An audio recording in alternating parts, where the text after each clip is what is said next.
सेवा बहुत कठिन वस्तु है। सेवा भगवान की जिसने पधराली, प्रियाजू की पधराली सेवा कर रहा है, आप समझो श्री जी के निकुंज में हो, संशय मत करना, सीधे आपको श्री जी अपनी सेवा में लेंगे यदि सेवा विराजमान। देखो साधना का फल होता है, सेवा का फल नहीं होता। सेवा का सीधा फल होता है स्वामी के समीप नित्य सेवा में पहुंच जाना। आज तक हमें कहीं ऐसा प्रमाण नहीं मिला कि श्री जी की सेवा करने वाले की गति में अंतर हुआ हो। कहीं भी ऐसा साधना से भ्रष्ट होते तो देखा गया, लेकिन श्री जी की परिचर्या करने वाला श्री जी को प्राप्त नहीं हुआ, ऐसा हमें अभी तक प्रमाण नहीं मिला। ये श्री राधा मोहन जी के आराध्य देव थे, आस्करन जी के, और ये सेवा में मगन रहते। देखो जब आप ठाकुर सेवा, जैसे आपको कि अब हम सेवा में रहेंगे तो हमारा काम कौन करेगा, तो पूरी सृष्टि तुम्हारे काम से चल रही है, तुम्हारे चलाए चल रही। अरे कुछ समय, घड़ी दो घड़ी तुम ऐसी निकालो जिससे एकांत चित्त से आनंद पूर्वक अपने लाडले ठाकुर को दुलार कर सको। उनको श्रृंगार करो, भोग लगाओ, आरती करो, 4 परिक्रमा करो, साष्टांग दंडवत करो। जीवन का परम लाभ है ये। पर नहीं, आप खाएंगे हलवा, गरम गरम पकौड़ी, चाय, और ठाकुर जी के सामने वो सफेद वाले दाना नहीं आते, चिरौरी रख दो ठाकुर। अरे भाई तुम क्या कर रहे हो, चोरी कर रहे हो तुम। घर में ठाकुर विराजमान, घर के मालिक विराजमान है, हमें जल्दी ऑफिस जाना है, गरम गरम परेठा ये वो सब, और ठाकुर जी के सामने हम तो देखते हैं जैसे कोई ठाकुर जी के दर्शन कराने के लिए लाता है तो 4 टाफी, वो भी प्लास्टिक से लिपटी हुई, मतलब देख केवल ले, खा भी नहीं सकते हो क्योंकि प्लास्टिक लगी हुई, ऊपर कवर एकदम ऐसे रखे हुए हैं। वो बोले हमारे लड्डू गोपाल हैं। जब गोपाल हैं तो टॉफी खोल पाएंगे क्या? अगर आपको टॉफी पवाली है तो आप खोल करके सुंदर एक कटोरी में रख करके थे, ऐसे 4 दाने चिरौरी रख दिए, कटे हुए मिश्री के टुकड़े रख दिए। अरे अनंत ब्रह्मांडों का भरण पोषण करने वाला तुम्हारी चिरौरी के लिए मर रहा है। हाँ, अगर तुम्हारे पास केवल चिरौरी ही है तो वो तृप्त हो जाएगा। तुम खाओ हलवा, उसको रखो चिरौरी, तुम पहनो एक से एक बढ़िया कपड़ा, और ठाकुर जी के लिए अलग कपड़ा होता है दुकानों में, वो ठाकुर जी के लिए लेना है। पूजा, सत्यनारायण की पूजा की सामग्री गांवों में जो परचून की दुकानें होती हैं कस्बों में, उनमें अलग होती है। बोले सुपारी देना, तो बोले पूजा के लिए, बोले हाँ, वो सड़ी सुपारी का अलग बैंक होता है, वो पूजा के लिए जाएगा। प्रभु के लिए तुम ऐसे चिरौरी रख देते हो। वो नारियल भी जिसमें पाली लहो, देखो ना कथा, सत्यनारायण की कथा करनी, हमें नारियल दे दो। वो सूखा नारियल जो किसी काम में ले जाएगा वो सत्यनारायण के पास जाएगा। वो कपड़ा टून का ना पहन सकते हैं, ना ओढ़ सकते हैं, ना बिछा सकते हैं, ना पोछा लगा सकते हैं, वो ठाकुर जी के लिए बलिहारी है श्रद्धा। तो भी ठाकुर जी भी ऐसी व्यवस्था करते हैं, ना पहनने लायक ना ओढ़ने लायक, ऐसा तुम्हें नया जीवन देंगे, जरूरत ही नहीं पड़ेगी कपड़े की, घूमो वैसे ही। हाँ, जरूरत ही नहीं पड़ेगी, अन्नी ओनिया नहीं, कोई जरूरत नहीं है, घूमो। इसलिए सावधान। भगवत सेवा का तात्पर्य है उत्तम भोग लगाए मोर मरकट को से। स्वामी जी महाराज परम विरक्त, वैराग्य की चरम सीमा स्वामी श्री हरिदास जी, लेकिन उत्तम भोग लगाए ठाकुर जी को। उत्तम उत्तम, तुम्हारे पास जो कुछ है उसमें सबसे बढ़िया भोग बनाओ। धन्ना जी के पास बाजरा की रोटी भी पूरी नहीं थी कि भरपेट पाले, तो 1 रोटी रोज ठाकुर को रखते। आधी ठाकुर जी पाते थे, आधी आप पाते। सुदामा जी के पास कौन सा माखन मिश्री था, वो तंदुल जो पछोरने से बाहर निकलते हैं, किसी काम में नहीं, वो लेके गए थे।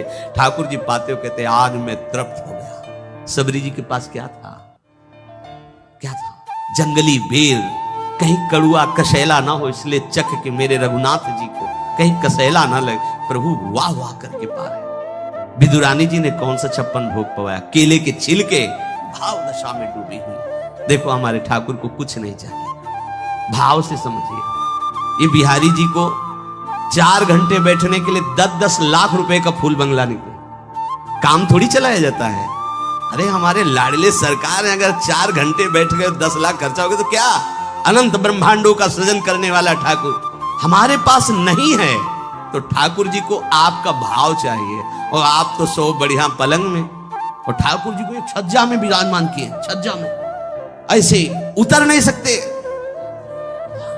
मतलब कूदे तो वैसे ऊंचे, अगरबत्ती दिखा दी, आप तो नहीं, अपने लाड़िले ऐसे प्यार करो, ऐसी जगह सिंहासन रखो कि उतर कर अगर आपके वन विहार करना चाहे तो उतर लेना, ऐसा विराजमान आराम से। वो एकदम वो सिर्फ दीवार में ऐसी जगह, या तो बाहर वाले कमरे में, अपने कमरे में तो ठाकुर जी रहेंगे ही नहीं। अरे भाई, अगर घर में ठाकुर जी तो उठते बैठते निकलते, उनके दर्शन हो रहे, चोरी क्या? तुम तो हमारे घर के माई बाप हो, सब देखो, चोरी क्या आपसे? आपको जो अच्छा न लगे सुधार देना, ऐसे रहना चाहिए। बिल्कुल भगवत प्राप्ति निश्चित है, ये सेवा पद्धति है। बड़े भाव से आप इसको स्वीकार कीजिए। हमारे लाडले बड़े कृपालु हैं। अरे जहर पिला रही है छाती में लगा के तो परम पद दे रहे हो, तुम दूध पिलाओगे तो तुम्हें परम पद नहीं मिलेगा। पूतना जहर लेकर के पिला रही बाल गोविंद को, अभी 6 दिन के ठाकुर है, उसे परम पद प्रदान किया, और आप रोज सुंदर सुंदर भोग लगा रहे हो और तुम्हें भगवत प्राप्ति नहीं होगी। ठाकुर जी की आरती उतार रहे हो, बलिहारी जा रहे हो, उनके सामने कीर्तन कर रहे हो, नृत्य कर, विश्वास तो करो ना, तुम्हें भगवत प्राप्ति हो जाएगी। आस्करण जी ने एक चौकीदार पूजा गृह के बाहर बैठाल दिया और कहा कोई भी भीतर आने ना पावे, क्योंकि एक बार भी सेवा में विक्षेप मुझे बर्दाश्त नहीं। तो ठीक 10 घड़ी का इन्होंने भी नियम, जो नियम लो उसका निर्वाह करो। 4 घंटे। दिल्ली का बादशाह किसी कारण से उधर आया हुआ था, उसने कहा मुझे आस्करण जी से तुरंत मिलाया जाए। पहले तो राजा लोग होते थे और बादशाह, अब जैसे मुख्यमंत्री और प्रधानमंत्री, राष्ट्रपति। तो जो मुख्यमंत्री हैं ये राजा हैं प्रदेश के, और वो संपूर्ण राज्यों का बादशाह उसे कहा जाता था। आस्करण जी को शीघ्र हमारे सामने उपस्थित किया जाए। प्रार्थना की कि महाराज असंभव, इस समय आस्करण जी महाराज अपने ठाकुर जी की सेवा में हैं और उनका आदेश है 4 घंटे कोई हमसे बात ना करे। आस्करण जी को सूचना देने के लिए बार बार सेवकों को आदेश किया, पर कोई भी सेवक बादशाह की आज्ञा पर नहीं उतरा। हम अपने राजा से ऐसा नहीं प्रार्थना कर सकते। 4 घंटे। बादशाह को बहुत कष्ट हुआ कि हमारी आज्ञा का उल्लंघन। तुरंत आदेश किया सेनापति को, बुलाओ, देखते हैं कि हमारी आज्ञा का उल्लंघन का परिणाम क्या होता है। सेनापति तुरंत उपस्थित हुआ। इस नगर के सबको दंड दिया जाए और बंदी बनाकर आस्करण को हमारे सामने लाया जाए। बादशाह है, अब अहम तो विराजमान है ही है, कोई परमहंस थोड़ी है कि अहंकार लीन हो गया है। बताया गया कि ठाकुर सेवा में, भगवत आराधना में 4 घंटे उनके पास कोई सूचना नहीं पहुंचाएगा। बादशाह की आज्ञा का उल्लंघन करने के कारण सब सैनिक जितने थे दब रहे थे। महाराज की तो आज्ञा है कि सूचना न दो, पर यहां तो सब गड़बड़ हो रहा है। बादशाह ही नाराज हो गया। बड़ी घबराहट पूरे नगर में फैल गई और पूरे सैनिकों में फैल गई। ये नरवरगढ़ ग्वालियर से दक्षिण में है। आस्करण जी ना शिकार खेलते थे, ना किसी को दंड देते थे, बस केवल भगवत सेवा, नाम जप, नाम कीर्तन, पूरे नगर को सब सुविधा, सबके घर में ठाकुर सेवा, सबके यहां नाम कीर्तन सुनाई देना चाहिए। जिसको जो जरूरत हो राज दरबार से ले जाए। किसी को लग सकता है अगर ऐसे बढ़ता रहेगा तो राज खजाना खत्म हो जाएगा। नहीं, अज्ञान से तुम सोचते हो। एक बार पूज्य पादुड़िया बाबा के यहाँ 500 लोगों का भोजन बना। अब वहां उत्सव में 5000 से भी अधिक लोग आ गए, तो जो सेवक जन थे, भंडारी थे, भाग के आए, बाबा अब तो बहुत ही हानि हो जाएगी, क्योंकि सब लोग आ गए, 5000 के लगभग लोग हैं और 500 का ही भोजन बना है। बाबा जी ने कहा घबराने की जरूरत नहीं। गए, अपना ऊपर का चला ऐसे डाल दिया जो रसोई बनी हुई थी।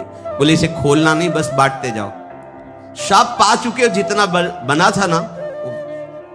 भगवत प्रताप। हरिराम व्यास जी की बेटी का ब्याह, रात्रि में बारातियों के स्वागत के लिए एक से एक सुंदर पकवान बने हुए थे, क्योंकि जिनके चेला मधुकर शाह राजा थे उनके पास कमी क्या, सब सुविधा। हरिराम व्यास जी ने सोचा ये संसारी आदमी इतने सुंदर सुंदर पकवान पाएंगे, ये तो ठीक नहीं है। वृंदावन के संत जन लेंगे तो अपने ठाकुर का भोग लगाएंगे, पाएंगे, कीर्तन करेंगे। कोतवाल को बुलाया वृंदावन के और कहा सब वैष्णव जनों को कह दो कि तुरंत आ जाओ, रमनिया ले जाओ। देखो कैसी भावना है, बेटी का ब्याह है, बोले संसारी आदमी बाराती क्यों पाएंगे। अब आप हो तो कहते अरे इज्जत चली जाएगी, बाबा जी को खवाने से क्या इज्जत है, बारातियों को खवाएंगे तो इज्जत बनेगी।